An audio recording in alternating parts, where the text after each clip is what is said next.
Que Deus nos abençoe nesse dia. Como eu digo toda manhã, que Deus nos dê força nesse dia. Nos dê sabedoria para enfrentar a vida. Que hoje possa ser um dia onde você alcance os projetos de Deus para a sua vida. Que hoje possa ser um dia onde você não ofenda o Espírito de Deus. Que hoje possa ser um dia onde você não fere, não toque o coração do bom e poderoso Deus de amor. Você precisa às vezes acordar com esse sentimento, porque os dias são tão maus, como diz a Bíblia, que nós somos tentados às vezes a ofender ao Senhor, acordar com murmurações, acordar com reclamações. Então que hoje seja um dia em que você e o seu coração encontrem a sabedoria para não ofender a Deus, para não maldizer o seu santo nome, para não desagradá-lo. Que Deus possa se sentir bem ao seu lado hoje. Que o Espírito Santo possa se sentir à vontade com você. Amém?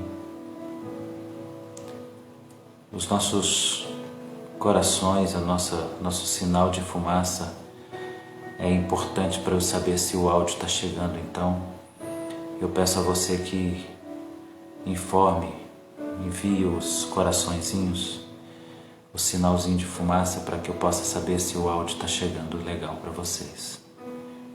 Amém? Você pode fazer isso por nós? Amém. Amém. Às vezes eu acordo, gente, e a primeira coisa que eu digo ao Senhor é: Senhor, não deixa eu te ofender hoje. Não deixa eu te entristecer hoje. Me ajuda a não ofender o seu nome. Me ajuda a não ofender a tua santidade, a não desagradar o Senhor.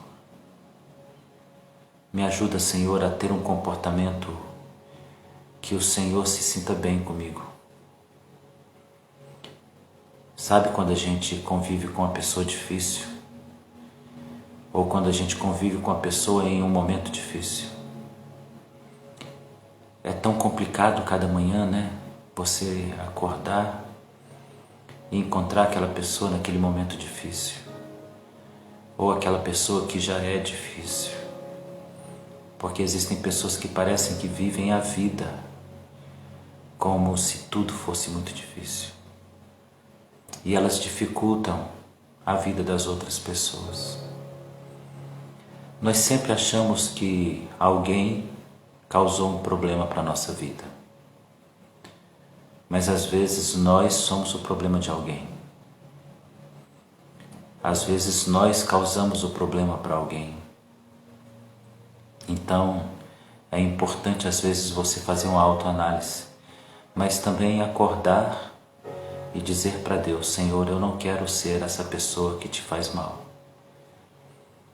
porque eu preciso muito da sua companhia. Eu preciso muito que o Senhor esteja ao meu lado nesse momento. Eu não quero ser a pessoa que te faz mal. Eu não quero ser a pessoa que te entristece. Porque há muitas pessoas enganadas, achando que o que vivem, somente elas estão vivendo.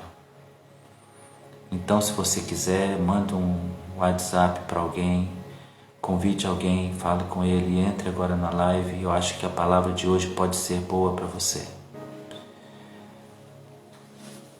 Não é algo planejado, mas o livro de Eclesiastes tem sido a minha devocional nesses últimos dias.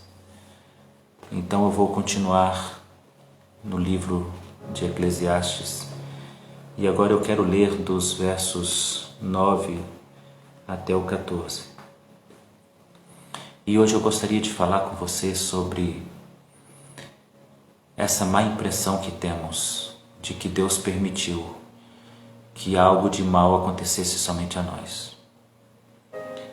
essa má impressão que temos de Deus, de que Ele não foi bom conosco como foi com outras pessoas.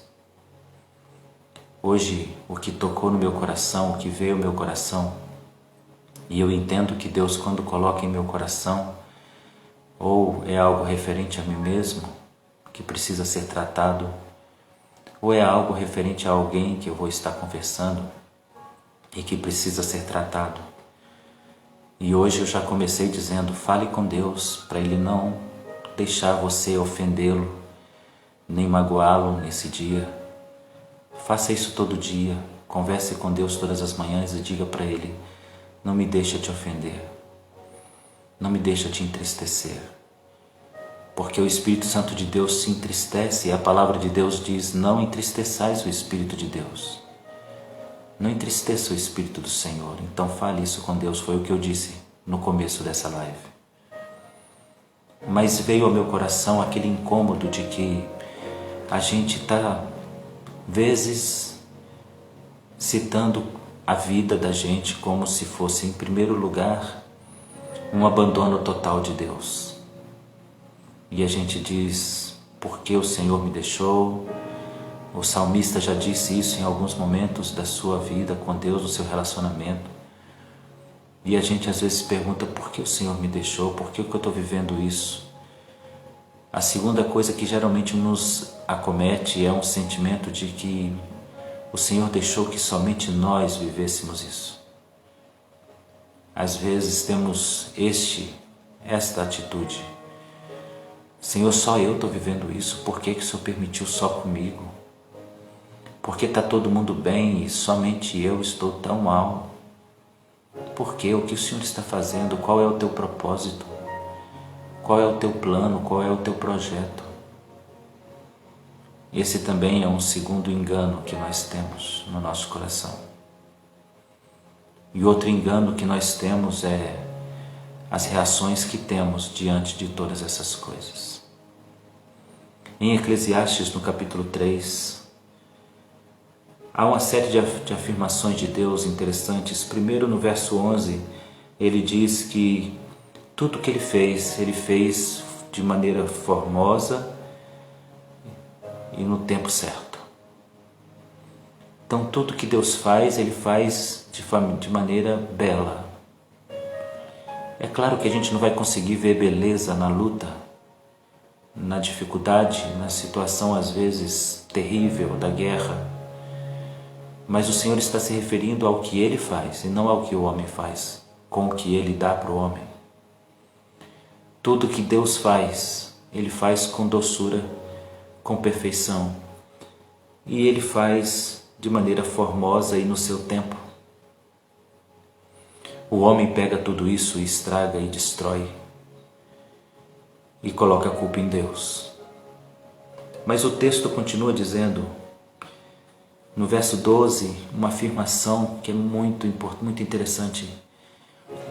O autor de Eclesiastes diz, eu sei que todos nós queremos viver bem. E todos nós queremos viver de maneira regalada. E todos nós queremos viver de maneira a nos regozijar o tempo inteiro. Nós queremos viver bem todo o tempo. Queremos levar uma vida abundante. Então ele diz, eu sei que todos os homens gostam do tempo da alegria. Que todos os homens gostam do tempo da prosperidade. E ele continua dizendo então, é dom de Deus. É dom de Deus quando isso acontece. Comer, beber, se divertir, se alegrar, sorrir. Tudo isso é dom de Deus. Mas a mensagem que eu quero trazer essa manhã para você está exatamente no verso 15, que diz assim, o que é já foi, o que há de ser também já foi. Deus fará renovar aquilo que já passou. O que é, já foi. O que há de vir, também já foi. E Deus fará que todas as coisas se repitam. Esse texto começou a mexer muito comigo porque a gente reclama com Deus, ou reclama de Deus, ou reclama a Deus, dizendo: Senhor, isso é novo, nunca ouvi falar que alguém tenha vivido isso, não conheço ninguém que esteja passando o que eu estou passando. Ou às vezes reclamamos por entender que não é justo, não é correto e que aquilo não é bom para nossas vidas. Mas não há nada, absolutamente nada, que seja novo. E eu comecei a refletir sobre isso e busquei em alguns outros textos esta mesma afirmação dita pelo autor de Eclesiastes, e ele mesmo diz em outras passagens a mesma verdade, de que não há nenhuma novidade na vida. As lutas, os problemas, as tentações, as ações do inimigo, tudo é repetido. Ele faz tudo e repete as mesmas ações, as mesmas fórmulas. Ele usa os mesmos métodos. As lutas são muito semelhantes. As lutas se repetem. E se nós pudéssemos olhar a vida dos nossos antepassados, iríamos ver que muita coisa, que ainda que estejamos num tempo de alta tecnologia, muita coisa da luta, porque a luta é interior, aconteceu com eles, e muito do que vivemos eles viveram, e muito do que enfrentamos eles enfrentaram. Não há nada de novo. Tudo que já foi no passado se repete hoje, e o que vier amanhã já aconteceu em algum dia. Então o autor de Eclesiastes diz no verso 9: o que foi voltará a ser, e o que aconteceu acontecerá novamente. O que foi voltará a ser em outro momento, na vida de outra pessoa. O que você está vivendo hoje, alguém já viveu antes. E amanhã alguém viverá alguma coisa semelhante ao que você está vivendo hoje. O que foi, vai voltar a ser na vida de alguém. E o que aconteceu com alguém ocorrerá novamente. Depois ele diz no verso 10 do capítulo 6, tudo que existe já recebeu um nome, porque tudo é do conhecimento dos homens. Então essas três afirmações, elas são muito fortes, gente. Tudo que foi é novamente. Tudo que vier a ser já foi algum dia. E não há nada que a gente possa dizer que não existiu. Tudo tem um nome porque alguém já viu e nominou, e nomeou, e rotulou, por isso tem um nome. E ele diz: tudo que alguém já viveu voltará a viver outra pessoa. E eu comecei a refletir sobre isso, e hoje a minha reflexão é um pouco mais rápida, mais breve, para a gente orar um pouco mais. E eu comecei a refletir sobre isso. É como se a vida fosse um déjà vu. Sabe, uma palavra francesa que significa essa sensação que temos de que já vivemos isso antes. A vida é um déjà vu. A vida é uma sucessão de acontecimentos que se repetem. O diabo, na sua grande capacidade criativa de fazer o mal, ele não está sempre inventando coisas novas. Ele sabe onde é que o homem é fraco, então ele usa as mesmas armas. Ele usa os mesmos métodos que ele usou com meu avô, com meu tataravô, e certamente usará com meu bisneto, meu tataraneto, se a vida prosseguir. Você está vivendo hoje algo que já foi vivido por alguém. A sua dor já foi sentida por alguém.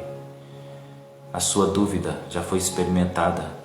Por isso que a Bíblia é tão importante, porque ela fala exatamente dessas experiências e ela aconselha você a como se livrar delas, como sair delas, como alcançar restauração nessas coisas. E essa vida de déjà vu, já vivi isso antes, ou alguém já viveu isso antes, ela é um fato.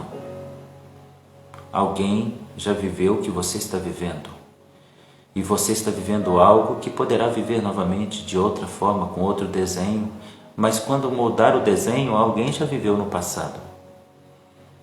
Em outras palavras, o Senhor começou a me incomodar sobre o fato de nós reclamarmos. Se já aconteceu no passado, então existem instruções para nós sairmos dessa situação. Você entende isso, meu querido?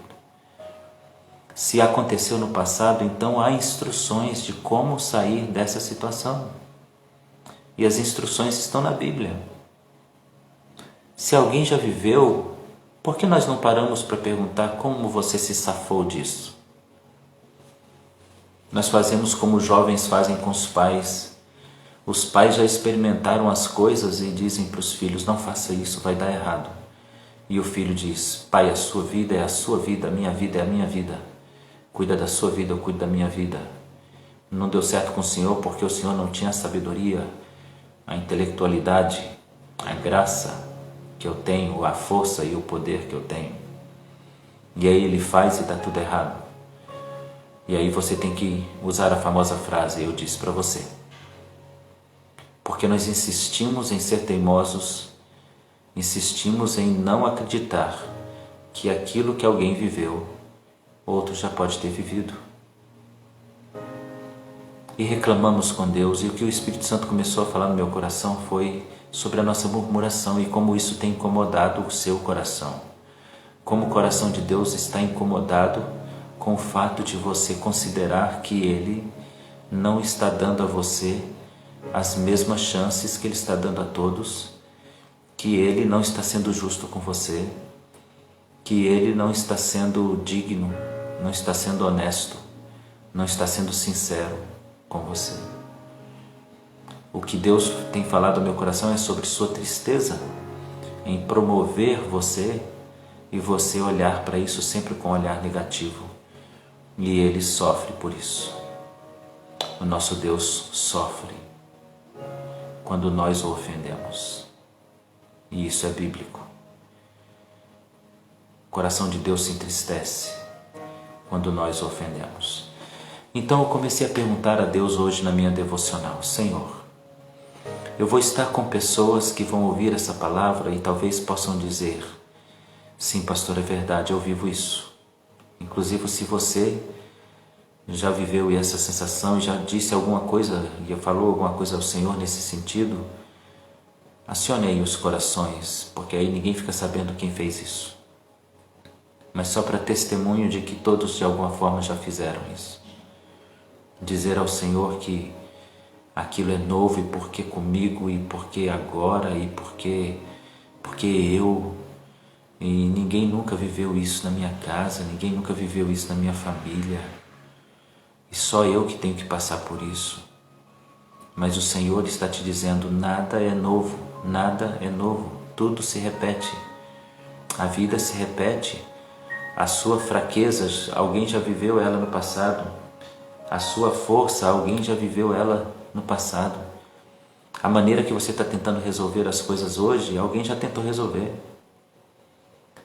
O caminho que você está vendo hoje como saída para esse problema, alguém já viu no passado.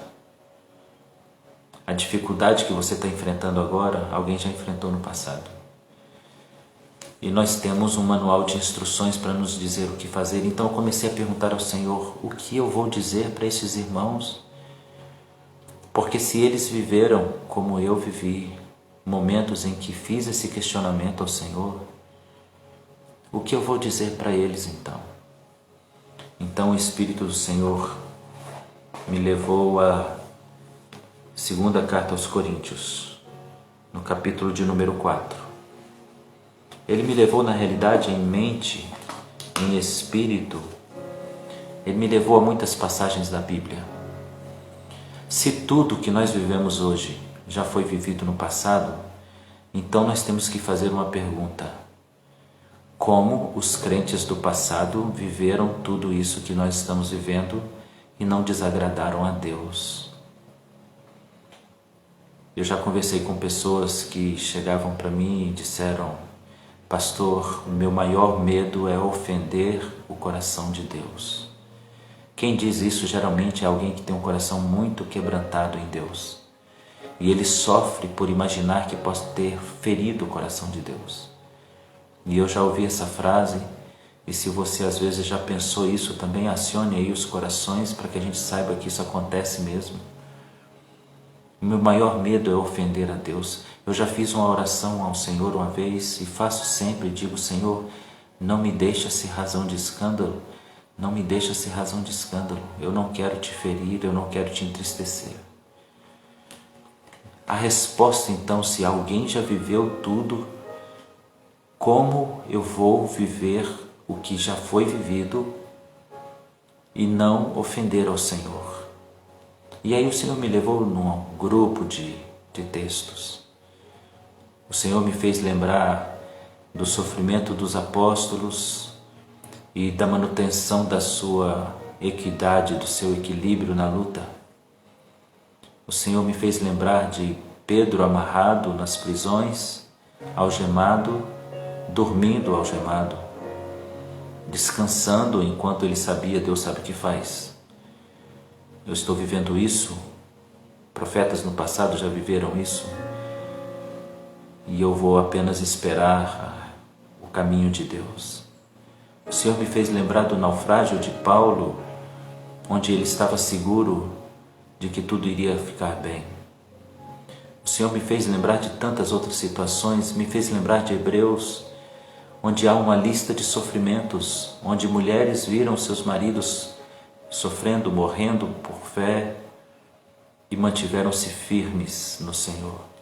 A palavra chega a dizer em Hebreus que aqueles homens eram homens dos quais o mundo não era digno de tê-los entre eles. Se tudo o que eu vivo já aconteceu, qual é a fórmula para eu não ofender a Deus? 2 Coríntios 4, no versículo de número 8. Em tudo nós somos atribulados. Vai falar de comportamento emocional, de atitude de alma. Em tudo somos atribulados, porém não angustiados.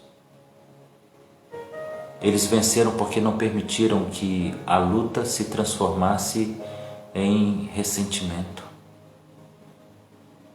Olha, em tudo somos atribulados, mas a angústia é um ressentimento, é um sentimento pessoal. Eu não posso deixar que a tribulação me angustie. Então eu vivo a luta, a tribulação, mas não me abato. Perplexos, porque às vezes nós ficamos assim, por que isso? Perplexos, porém não desanimados. Eu posso me surpreender com uma notícia, mas sou eu quem decido se vou usar essa notícia para me desanimar na fé ou para continuar na fé. Então Paulo diz: podemos ser surpreendidos e ficar surpresos com alguma coisa, perplexos, mas é nossa decisão não nos desanimar.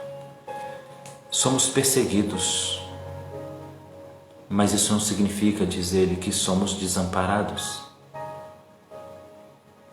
Às vezes estamos abatidos, é o que diz o verso de número 9 de 2 Coríntios 4. Porém não estamos destruídos. A maneira de ver as coisas, eu quero que você perceba que tudo que nós vivemos já foi vivido. E para sair dessa situação, a resposta está na maneira como nos comportamos. As nossas reações interiores vão mudar as coisas. Nós podemos ser perseguidos, mas não desamparados. Eu posso estar em um momento de abatimento, mas isso não significa que eu estou destruído. Irmão, você pode estar mal pra caramba hoje, mas não significa que o diabo venceu.